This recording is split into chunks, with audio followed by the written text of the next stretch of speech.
Hello all, I'm Anders, and today, once again, we're going to be doing something a little different. So the last year has been pretty rough, but one thing that helped us with some of those boring nights inside was picking up a Switch. We've had it for a couple of months now, and so far the only two games we have are Mario Kart 8, which we suck at, and Animal Crossing. For those who don't know what Animal Crossing is, it's a game that tells the story of a ruthless capitalist raccoon who entraps people on his island with a closed economic system where all of the profits go to him, turning all of them functionally wage slaves who... Alright, I think Animal Crossing is actually a really cutesy game where you run around and build a little home on a deserted island with animals. Hi everyone, I'm Annabelle, Anders' wife, and today we're going to be building a little diorama based on the little world we've created in Animal Crossing. So to start off, I grabbed a cheap frame I got from the dollar store, got rid of everything except the backing, and started planning everything out. I've been doing some sketches on and off for a while now about what an Animal Crossing diorama could look like, so it was mainly just translating that onto the actual base we'd be working from. Once I had it all laid out, I cut some white packing foam to shape and attached it with some construction adhesive. Then I went over the whole thing with some drywall putty. This way, once it was dry, I was able to sand it nice and smooth and moved on to the bushes. I had already planned out how I wanted to make these, and so it was the obvious place to start, as I would then scale everything else to match them. Basically, I cut individual leaves out of some cardboard left over from the frame, and this took a lot of leaves. So this was way longer than I expected, and I hated it. Once they were all cut out, Anders took some small styrofoam balls and began gluing these on with some PVA glue. He started at the bottom and worked his way up to the top to get that layered look he wanted. And eventually, he finished building 8 of these, 4 for each house, and I think they looked pretty cute. And with that, he measured out how big the garden beds would have to be on either side and cut them to the shape from some foam board. This then let him finalize the overall footprint of the houses, and he cut out the platform the house would be sitting on from more white foam, and then some simple steps out of foam board. With the footprint finalized, I got to work cutting out the basic structure from foam board, and assemble it with hot glue. This was also where we started to really differentiate the houses. So while we're doing that, let's have a quick chat about games, as I definitely wouldn't think of myself as any kind of gamer. I like video games, but hardly ever get around to them, and really like the ones you can easily hop in and out of for some quick sessions. I think this is why I always tend to gravitate towards the open world sandbox games like The Witcher and Minecraft, which are totally similar games.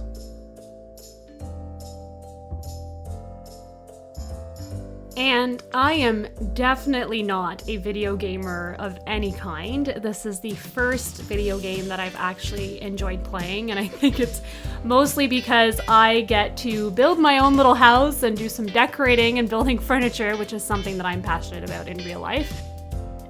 In the game, Anders still has the basic starter home, while of course with my passion for interior and home decor, I've upgraded mine to the bigger one with the outside framing. To get this look, we cut out the frames from foam board and attached them onto the outside of the house. As for Anders, the basic home has this paneled look, and so he cut out strips from some styrofoam plates and attached those to the sides. Finally, he added on the shingles to both houses using craft EVA foam and layered them onto each other over foam core sheets on the roofs. He also added the chimneys here, with a stone one on the bigger house using some pink insulation foam and a few pieces of dowels for the smaller one. And with this, the building was done, and he could get straight into painting, because really, I didn't do any of the work. I once again chose to use my cheap craft paints for this, and this caused some issues. They're so thin that it took a lot of layers to get solid coverage for most colors. The ground, for instance, took about 3 to 4 coats, though I did take that as an opportunity to adjust the color from the far too vibrant green I started with. The beach was also painted beige to start, and I applied some rough brush strokes in lighter beige and gray to get that sandy look. The last step for the base was to recreate the triangle pattern you see in the game. While I tried to create a kind of stamp to make this easier, I ended up just painting them all by hand, and it took ages. And at this point, there's no hiding it. I'm getting pretty tired of this project, and the whole thing was really starting to frustrate me. But honestly, that's not healthy, and rather I should take the time to appreciate the simple little steps and pieces. Just like another game taught me, where you do the same monotonous task over and over to slowly move forward in a never-ending system of impression. Anyways, for the houses, Anders first painted the bases gray, and then all the wooden beams in a light brown with a bit of a rough, wet blended gradient to get some simple shading. Next, it was painting up the door in a different brown and the sides in an off-white vanilla color.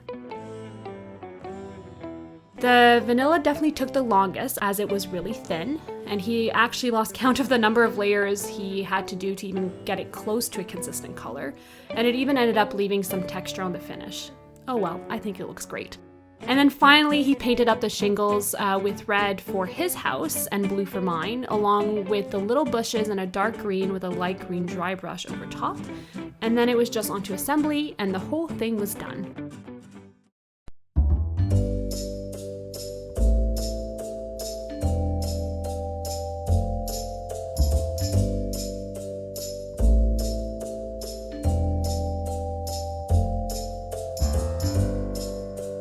Honestly, while I think it looks cute, I'm actually kind of disappointed in this one. I feel like I rushed a lot, and so it all looks a lot rougher than I would have wanted, and the scale and proportions aren't quite right. There's also a lot of elements I was hoping to include, like a tree and a couple of little characters, but between the pain of cutting up the leaves and the fact that the Super Sculpey I bought to try defeated me, I decided to call it. Maybe one day I'll go back to add some little villagers, but for now, it looks like I'll just have to fill it with whoever else I have around. So, I think they're amazing. I'm very happy with how they ended up, and I think they're realistic, and they bring me back to Animal Crossing, so I think it's fun. And with that, thank you again for all your support, and if you want to help me keep doing this, feel free to share it around. Like, comment, and most importantly, subscribe. And don't forget to ring the bell. And if you're really feeling generous, hop over onto Patreon and join our little community over there. So until next time, everyone, have a good one. I'm sorry, your video voice is very funny. Whatever. I'm just being professional. Little diorama. Can I just say diorama? Yes, of course. You say whatever you want.